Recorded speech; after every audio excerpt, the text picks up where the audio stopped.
त्यसकारण अहिले हामी प्लाज्मा बैंकको अवधारणालाई मूर्त रूपमा दिनका निमित्त नेपाल रेड क्रस सोसाइटीले के योगदान गर्न सक्छ भन्ने सम्बन्धमा कुराकानी गर्न गइरहेका छौँ। नेपाल रेड क्रस सोसाइटीका कार्यकारी निर्देशक उमेश ढकाल प्रत्यक्ष सम्पर्कमा हुनुहुन्छ। हामी उहाँसँग कुराकानी गर्छौँ। हजुर उमेशजी नमस्कार, कार्यक्रममा स्वागत छ यहाँलाई। हजुर नमस्कार, धन्यवाद।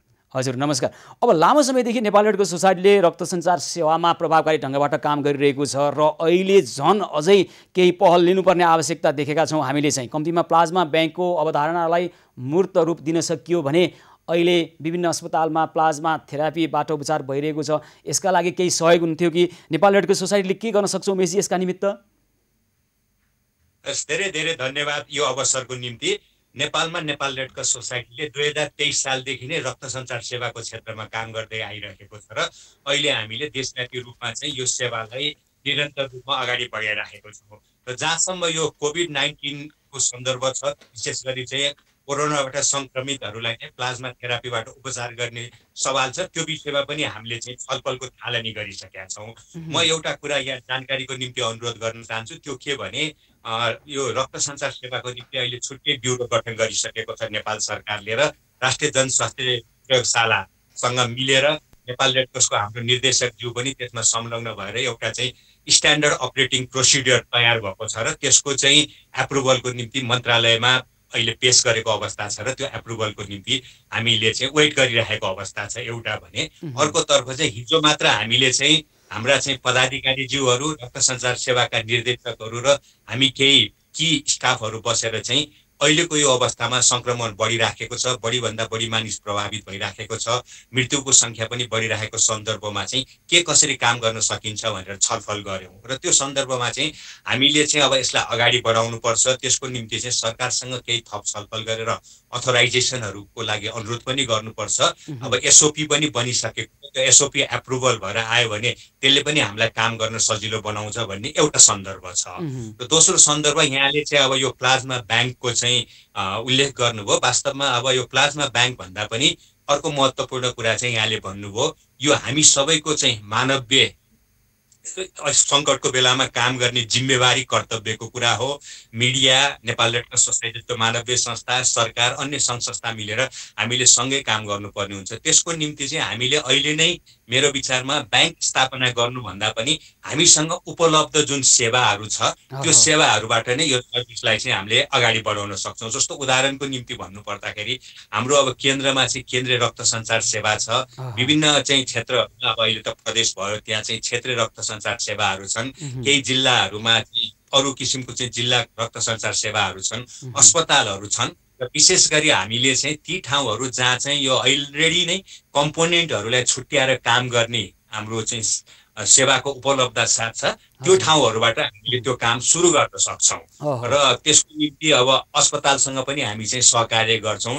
अब मेरो जानकारीमा भएसम्म चाहिँ अहिले यसको क्लिनिकल ट्रायललाई चाहिँ अगाडि बढाउँ भनेर यो नेसनल हेल्थ रिसर्च काउन्सिलले चाहिँ 12वटा अस्पतालबाट यो काम सुरु गरिसकेको अवस्था छ। र हिजो मात्र पनि हामीले चाहिँ भरतपुर अस्पतालबाट चाहिँ क्षेत्रीय रक्त सञ्चार सेवा केन्द्रलाई अनुरोध पनि गरिसकिएको सहकार्यको लागि। र अब हामीले चाहिँ यसलाई चाहिँ अलिकति संस्थागत रूपमै अगाडि बढाउनको निम्ति हामी तयार छौँ। सरकारसँग यसो गरौँ न उमेशजी, तपाईँले भने जस्तो दुईवटा कुरा। एउटा अहिले तत्कालीन हामीसँग जे जस्तो व्यवस्थापन छ त्यही व्यवस्थापनबाटै काम गर्ने गरी अगाडि तत्काल बढिहाल्नु, यसलाई रोक्ने कुरै भएन। अहिले जसरी रक्त सञ्चार सेवाले जसरी काम गरिरहेको छ त्यही अन्तर्गत के गर्न सकिन्छ गरौँ। र थप चाहिँ प्रभावकारी बनाउनको लागि केही समय लाग्ला र त्यो समय चाहिँ अब प्रक्रिया पनि सुरुवात गरौँ। तपाईँले भने जस्तै त्यो गर्नको लागि त अहिले हामीलाई कुनै कठिनाइ छैन। हजुर, त्यो त अब प्रक्रियालाई अगाडि बढाउनलाई कुनै कठिनाइ छैन। अब त्यसको चाहिँ विविध पक्षहरूलाई चाहिँ हामीले हेरेर काम अगाडि बढाउनुपर्छ। किनभने यो सेवा प्रदानसँग सम्बन्धित एउटा विषय भए पनि यसका प्राविधिक पक्षहरू पनि छन्। निश्चित स्ट्यान्डर्डहरूलाई चाहिँ हामीले पालना गरेर यो सर्भिस दिनुपर्ने हुन्छ। अब यसको निम्ति चाहिँ दक्ष चाहिँ जनशक्तिको आवश्यकता हुन्छ, डक्टरको आवश्यकता हुन्छ, इक्विपमेन्टको आवश्यकता हुन्छ। यसको व्यवस्थापन पक्षहरू पनि जोडिएर आउने भएको हुनाले ती सबै कुराहरूको चाहिँ व्यवस्थापन अहिले हामी यसो गर्न सक्छौँ उमेशजी, हाम्रो सम्पर्कमा आउनुभएका कोरोना सङ्क्रमणबाट निको भइसकेका कोही व्यक्ति म प्लाज्माको लागि सहयोग गर्न र रक्तदान गर्न चाहन्छु भन्नुभयो भने यहाँहरूले त्यो रगत सङ्कलन गरेर सम्बन्धित अस्पतालमा पुर्याइदिन सक्नुहुन्छ? एकदमै हामी त्यसको निम्ति एकदमै तयार छौँ। र त्यसको निम्ति चाहिँ अघि नै मैले प्रोटोकल पनि कुरा गरेँ। त्यो प्रोटोकल तयार गर्ने सिलसिलामा नै अहिले हाम्रो चाहिँ विशेष गरी 6वटा प्रदेशमा, कर्णाली प्रदेश बाहेक चाहिँ अरू प्रदेशमा चाहिँ कुन कुन ठाउँमा नेपाल रेड क्रस सोसाइटीले चाहिँ त्यस्तो किसिमको सेवा दिन सक्छ, अन्य अस्पतालबाट चाहिँ कहाँबाट सेवा हुन सक्छ भन्ने कुराको तयारी पनि भइसकेको छ। र निश्चित रूपमा यो भनेको चाहिँ जीवन बचाउने विषयसँग सम्बन्धित हो।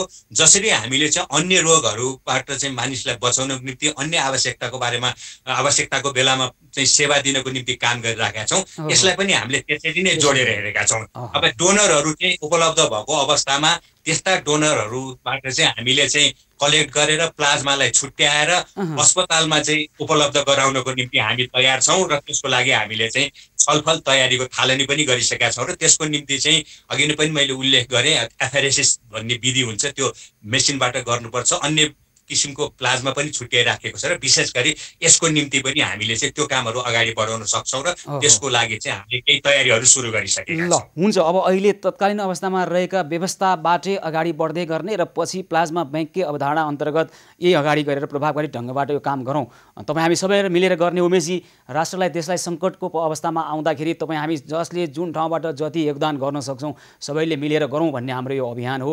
र यो अभियानमा जोडिएर जसरी तपाईँले एउटा सकारात्मक सन्देश दिनुभएको छ र अहिले नेपाल रेड क्रस सोसाइटी मार्फत रक्त सञ्चार सेवा मार्फत जे तरिकाबाट भइरहेको काम छ यसलाई यही समय जोडेर प्लाज्मा ब्याङ्कको अवधारणा आउनु अगाडि यसरी जाउँ र प्लाज्मा ब्याङ्ककोलाई पनि प्रभावकारी ढङ्गबाट कार्यान्वयनमा ल्याएर मूर्त रूपमा ल्याउनलाई योगदान गरौँ। तपाईँ हामी सबैले आफ्नो ठाउँबाट उमेशजी हामी यहाँलाई धेरै धेरै धन्यवाद भन्न चाहन्छौँ है त। धेरै धेरै धन्यवाद। यो विश्वव्यापी महामारीको अवस्थामा र विशेष गरी अब नेपालमा चाहिँ अहिले सङ्क्रमितहरूको सङ्ख्या बढिरहेको स्थितिमा, मृत्युदर पनि बढिरहेको स्थितिमा यसको आवश्यकतालाई महसुस गरेर यहाँले यो अवसर दिनुभयो, त्यसको निम्ति हामी धेरै धेरै धन्यवाद दिन चाहन्छौँ। र विशेष गरी हामी सबै मिलेर चाहिँ डोनरहरू आइडेन्टिफाई गर्ने, उहाँहरूको चाहिँ कन्फिडेन्सियालिटी मेन्टेन गरेर चाहिँ कलेक्सन गरेर प्लाज्मा छुट्याउने र अरू सङ्क्रमितहरूको जीवन बचाउने सन्दर्भमा सबै मिलेर लागौँ। यो हामी सबैको चाहिँ सामूहिक जिम्मेवारी र कर्तव्य हो। यो अवसरको निम्ति म एभेन्यूज टेलिभिजनलाई धेरै धेरै धन्यवाद दिन चाहन्छु। नमस्कार। हस्, धेरै धेरै धन्यवाद छ। नमस्कार। उमेश ढकाल नेपाल रेड क्रस सोसाइटीका कार्यकारी निर्देशक हुनुहुन्छ र उहाँ प्लाज्मा ब्याङ्कको अवधारणाका सम्बन्धमा हामी उहाँसँग कुराकानी गर्दै थियौँ।